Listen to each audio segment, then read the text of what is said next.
আসসালামু আলাইকুম সবাইকে। সরকার, আমাদের সরকার তেলের দাম বাড়িয়েছেন গতকাল রাত থেকে আপনার ১২টা থেকে আপনার। তা আমি সাথে সাথে একটা মেসেজ দিয়েছি যে তেলের দাম বাড়ছে ১৫ থেকে ২০ টাকার মধ্যে, হ্যাঁ, লিটার প্রতি। আম, ১০৮ কোটি টাকা করে ভর্তুকি দিচ্ছেন এতদিন। মানে অনেক আমরা খুশি ছিলাম। তো আমি বলছিলাম যে এটা একটা মন্দের ভালো হয়েছে। ভর্তুকি তো আমাদেরই টাকা, আমাদেরই ট্যাক্সের টাকা ভর্তুকি দিচ্ছেন। তা আমি বলছিলাম ওই সেন্সে যে চোর চুরি করে না নিয়ে যাওয়ার চেয়ে যদি কিছু টাকা যদি ভর্তুকি দিয়ে যদি বাংলাদেশের মানুষের যদি তেলের চাহিদা মিটাইতে পারেন তাও ভালো। ভর্তুকি দেওয়াটা কোনো মানে একদম আহামরি ভালো কোনো কাজ না সরকারের জন্য।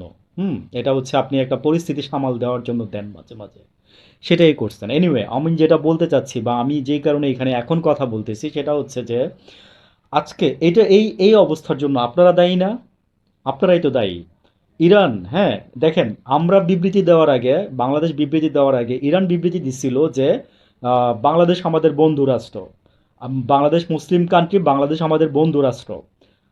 বাংলাদেশে জাহাজ আসতে কোনো সমস্যা কখনোই হইতো না। গতকালকে এই যে আপনার একটা জাহাজের নাম সার নিয়ে আসতেছিল, ইউরিয়া সার, সৌদি আরব থেকে। জয়যাত্রা, বাংলা বাংলার জয়যাত্রা, এই ধরনের একটা জাহাজ, হ্যাঁ, সবাই জানেন এগুলো। আমি মুখস্থ করে রাখি না যে আমি এখানে এসব বলবো। মাঝে মাঝে জাস্ট মনের তাড়না থেকে কথা বলি আর কি। আটকাই দিছে জাহাজটা কালকে রাত্রে 11টা বাজে, আপনার 11:30 বাজে আপনার এই যে ইরানের কাছে আসছে, ইঞ্জিন বন্ধ করো। জাস্ট একদম চলে আসছে মেসেজ। ইঞ্জিন মানে পারে নাই, শিপিং কর্পোরেশনে যারা আছে তারা আনতে পারে না জাহাজটাকে। পরে আবার চলে গেছে সৌদি আরব। আর এটা এটা মানে 10-15 মিনিট করে ঘটা করে মনে করেন যেগুলো মেসেজ মানে পৌঁছাই দিচ্ছে মানুষের কাছে অনেকগুলো মিডিয়া ডকুমেন্টারি করে করে। আমরা এগুলো হয়তো দেখতেছি, জানতেছি, কিন্তু আমার যে এখানে ফোকাস, আমি ফোকাস দিচ্ছি আপনাদেরকে যে আপনারা যে এই যে আজকে এই যে এই অবস্থার জন্য ইরান আমাদেরকে তেল, আমাদের জাহাজ বাধা দিত না, আমাদের জাহাজ বাধা দিত না, আপনারা কেন আগ বাড়াইয়া আমেরিকাকে তেলাইতে গেছিলেন এইটা জাস্ট বলেন। আমি জাস্ট ফোকাস দিলাম এই জায়গাটাতে যে আপনারা আমেরিকাকে কেন তেলাইতে গেছিলেন, দরকার ছিল না তো।